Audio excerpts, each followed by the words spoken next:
Pat, I'm going to bother you. Okay.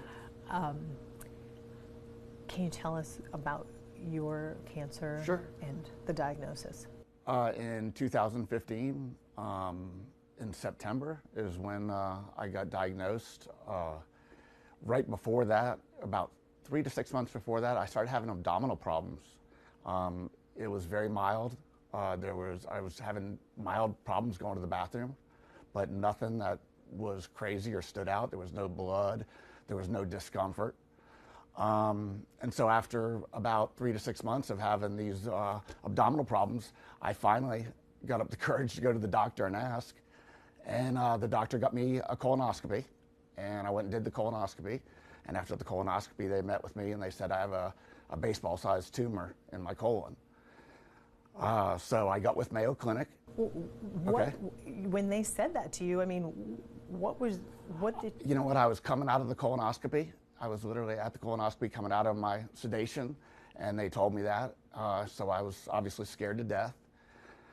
Immediately called my family, and they got me an appointment with Mayo. I got into Mayo Clinic the very next day.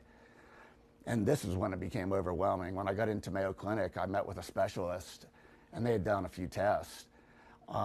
And that's when it became overwhelming. When I sat in Mayo with my wife and my sister, and they said, well, you just have a baseball-sized tumor in your colon. That's one problem. He said, but I'm afraid it's a little worse than that. He said, your cancer has metastasized to your liver. And so not only is it in your colon, but you have 12 tumors in your liver. So I'll never forget, I asked him, so am I going to die? And he said, you're going to live. And that was profound at the time, you know, tears down my face, crying.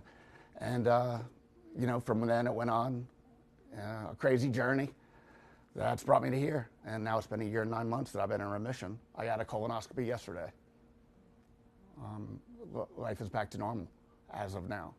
How has life been since that diagnosis? All these different, is it more a physical You know what, I'm super lucky. I'm on the job right now. I drive a fire truck.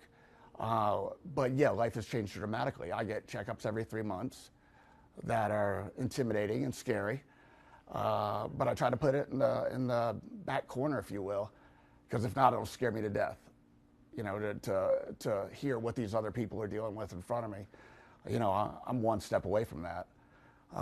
So it's scary, but I really try to leave it aside because it'll haunt me if I don't. So I go on and live life as is. You know, it's not there until every 3 months I go to my appointment. Do you have any idea how, or do you have any thoughts about how you contracted cancer? I have no history of cancer in my family. I've done it for 24 years as a paid guy. I volunteered for a few years before that. And the only thing I can pin it to is the job. That's the only thing I could place the cancer to.